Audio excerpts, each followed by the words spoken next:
Amao. This Oriki is the shortened form of the Oriki, Amao. And what does it mean?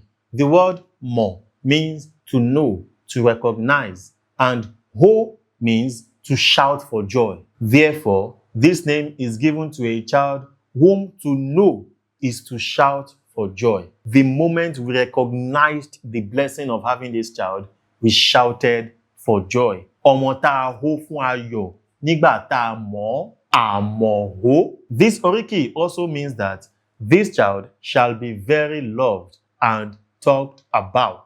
Ọmọ tí gbogbo aráyé ó mọ̀, ọmọ tí gbogbo aráyé ó máa hó nítorí rẹ̀, meaning his name shall be on the lips of men. Àmọ̀hó, two meanings, depending on what is on the mind of the parents who want to give the name to their child. Firstly, it means that this child made us shout for joy when we knew him. To recognize the blessing that is this child is to be exceedingly joyful. And secondly, Amao, a child who shall be popular, a child who shall be known by a lot of people and shall be widely talked about. Indeed, a beautiful Oriki.